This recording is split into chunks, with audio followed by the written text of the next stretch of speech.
थोता चना बाजेगा ना। पर क्या हुआ उन किसानों का जिन्हें यह वादा मिला था सन 2014 में कि भारतीय जनता पार्टी की सरकार आई तो 2022 तक उनकी आय दुगनी हो जाएगी। क्या हुआ भ्रष्टाचार को खत्म करने के वादे को लेकर? आज नए दिन, हर दिन, लगभग हर दिन फैजाबाद के ही अंदर विभिन्न विभागों के अंदर लोग रिश्वत लेते हुए पकड़े जाते हैं। क्या हुआ उस वादे का, रोजगार देने का? हरियाणा के अंदर बेरोजगारी की स्थिति क्या है, यह तो कुछ सरकारी आंकड़ा ही बताता है। क्यों नहीं सरकार ये कहती कि हाँ हम बेरोजगारी के मुद्दे में पीछे रहे? क्यों नहीं सरकार ये कहती कि हाँ हम महंगाई के मुद्दे में पीछे रहे? क्यों नहीं सरकार ये कहती कि हम भ्रष्टाचारियों को पकड़ने के और भ्रष्टाचार को खत्म करने के मुद्दे में पीछे रहे? लोकतंत्र में आम जनता को मिलता क्या है? अपनी आवाज़ उठाने का मौका, वोट देने का मौका और जो उम्मीदवार उन्हें पसंद हो उसे सरकार में भेजने का मौका। दर्शकों, सोचना समझना आपको है, वोट आपका है, अच्छा या बुरा जो होना है वो आपका होना है। वोट दें, सोच कर दें, समझ कर दें। 5 साल में एक मौका मिलता है आपको, वो आपका एक मौका आपके आने वाले 5 साल 50 साल को सुधारता है। नमस्कार दर्शकों, मैं एस राठौर ATN न्यूज़ में आप सभी का स्वागत करता हूं। आज फैजाबाद के सेक्टर 15 स्थित अटल कमल भवन में भारतीय जनता पार्टी के द्वारा एक प्रेस वार्ता आयोजित की गई। प्रेस वार्ता में मुख्य वक्ता उड़ीसा के पूर्व मुख्यमंत्री, हरियाणा के प्रभारी विप्लव कुमार जी उपलब्ध रहे और सहायक वक्ता के रूप में केंद्रीय राज्य मंत्री कृष्णपाल गुर्जर रहे। दोनों ने क्या कहा, भाजपा कार्यकाल के अंदर प्राप्त की गई उपलब्धियों को लेकर, साथ ही साथ स्थानीय मुद्दा यानी कि मंझावली का पुल, जो कि मंझावली फैजाबाद को नोएडा से जोड़ेगा, उसके बारे में क्या कहा। और जानिए आप इस वीडियो के माध्यम से कि आखिरकार मंझावली का पुल इतनी लेट क्यों हो रहा है जनता को समर्पित होने के लिए। बिल्कुल सही है कि उसे बनने में देरी हुई है कि जितने भी यमुना और गंगा में पुल बनेंगे उनकी ऊंचाई बढ़ेगी, क्योंकि वहाँ नीचे जो समुद्री जहाज हैं जो वो जाने। साथ ही साथ पत्रकारों के द्वारा यह भी सवाल पूछा गया कि पिपला विधानसभा क्षेत्र में टूटी सड़कों का साम्राज्य है, आखिरकार वो साम्राज्य कब खत्म होगा। भारतीय जनता पार्टी के द्वारा आयोजित इस प्रेस वार्ता में ये बताया गया कि भारतीय जनता पार्टी की क्या क्या उपलब्धियां रही, पर उन्होंने यह नहीं बताया कि क्या क्या वो ऐसी चीज़ें हैं, वो ऐसी योजनाएं हैं जो कि अभी तक धरातल पर तरीके से रेंग भी नहीं पा रही हैं, चलना तो दूर। वो कौन कौन सी योजनाएं हैं? भ्रष्टाचार के मुद्दे पर नहीं बोला गया। विप्लव कुमार जी ने कहा कि मैं संगठन का व्यक्ति हूं, मैं भारतीय जनता पार्टी का व्यक्ति हूं, मैं भारतीय जनता पार्टी को बढ़ाने के लिए काम करता हूं। कहीं भी उन्होंने यह नहीं कहा कि मैं देश को सुदृढ़, देश की जनता को बेहतर सुख सुविधाएं, कानून व्यवस्था और जो भी सरकार के द्वारा जनता की बेहतरी के लिए किया जाता है मैं उसके लिए हूँ।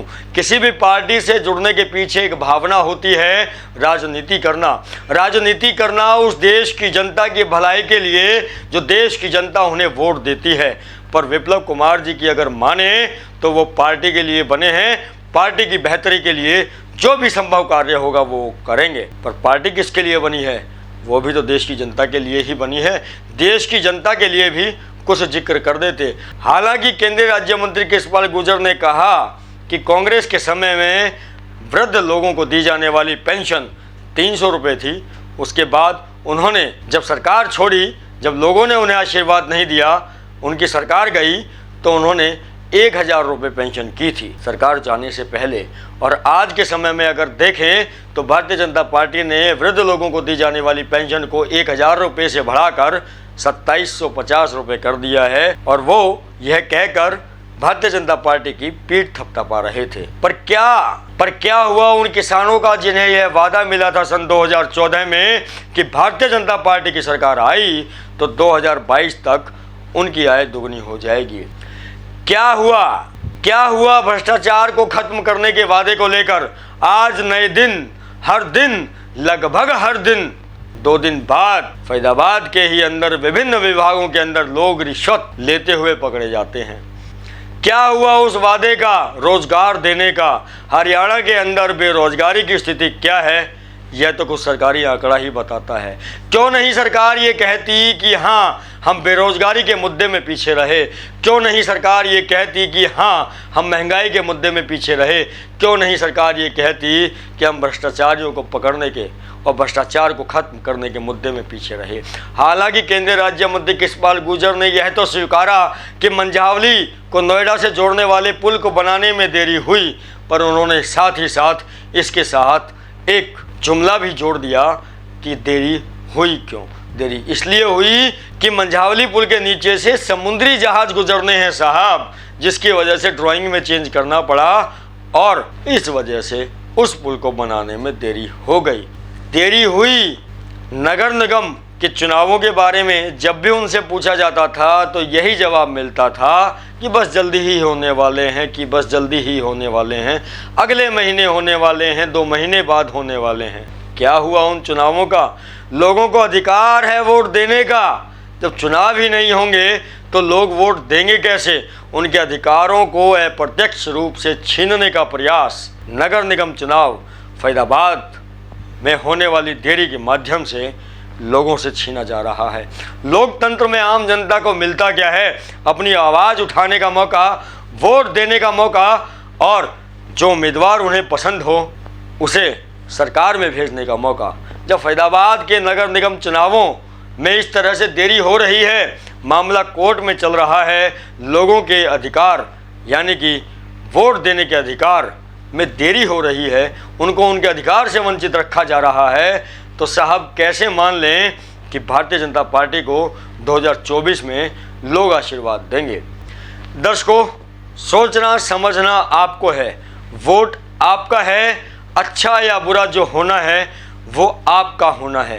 वोट दें, सोच कर दें, समझ कर दें।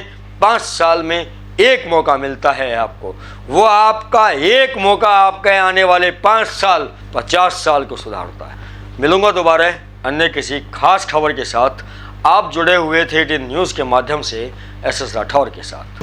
बिल्कुल सही है कि उसे बनने में देरी हुई है, कि जितने भी यमुना और गंगा में पुल बनेंगे उनकी ऊंचाई बढ़ेगी, क्योंकि वहाँ नीचे जो समुद्री जहाज हैं जो वो जाने। बिल्कुल सही है कि उसे बनने में देरी हुई है और देरी के अनेक कारण रहे हैं। एक तो 2 साल कोरोना आ गए, 2014 में तो हमने पत्थर रखा था, लेकिन 2016 में इसका वर्क अलॉट हुआ था। समय से लेट हुआ, मुझे कहने में कोई दिक्कत नहीं है। फिर क्या हुआ, नई पॉलिसी आ गई कि जितने भी यमुना और गंगा में पुल बनेंगे उनकी ऊंचाई बढ़ेगी, क्योंकि वहाँ नीचे जो समुद्री जहाज हैं जो वो जाने, तो उसको दोबारा से रीडिजाइन किया स्ट्रक्चर, फिर इसकी हाइट बढ़ाई गई, पिलर की दूरी भी बढ़ाई गई। तो रीस्ट्रक्चर उसमें टाइम लगा, लेकिन होने में देरी हुई है। लेकिन मैं आपको विश्वास दिलाता हूँ, पुल तो बनकर तैयार है। अब पुल के लिए अप्रोच बन रही है और सड़क का टेंडर नया हुआ है साउथ रोड का, उसका काम चालू है, उसका समय सीमा है 1 साल। लेकिन जुलाई के बाद मैं आपको बता रहा हूँ, अगस्त सितंबर तक इस पर आवागमन शुरू हो जाएगा। पुल पे सड़क का काम तो लंबा चलेगा, क्योंकि 19 किलोमीटर सड़क दोबारा से वाइडनिंग भी होना, स्ट्रेंथ भी होना, लेकिन अगस्त सितंबर तक इस पर आवागमन शुरू हो जाएगा। जो आज कह रहे हैं कि हम 5000 करेंगे, 6000, जब 10 साल उनके पास सत्ता रही, तब जब वो सत्ता में आए 2005 में, जब 400 रुपये पेंशन थी, 300 रुपये, और जब वो सत्ता से बाहर हुए 10 साल बाद, आखिरी में 250 बढ़ाए थे, और इन्होंने 1000 करके गए, 700 रुपये बढ़ाए थे। तो कहता हूँ ना, और मनोहर जी की सरकार ने 2014 से लेके 9 सालों में 1750 रुपये बढ़ा दिए। अगले साल 3000 हो जाएंगे। 2000 बढ़ाए, उन्होंने 700 बढ़ाए थे। थोता चना बाजे गणा।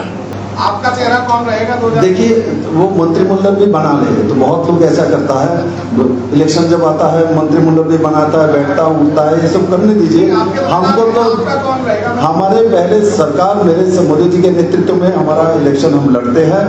हमारे सामने माननीय प्रधानमंत्री जी है और भारतीय जनता पार्टी के पन्ना प्रमुख से लेके प्रदेश अध्यक्ष और केंद्रीय नेतृत्व मिल के काम करते हैं। मनोहर लाल जी के चेहरे पे चुनाव नहीं होगा? हम लोग अभी हमको तो मनोहर लाल जी हमारे यशस्वी मुख्यमंत्री है। मैं आगे बात कर रहा हूँ। नहीं, ये उनके भाई जब तक है आपको, हमारे पास मुख्यमंत्री है तो आप उनको निकालने चले।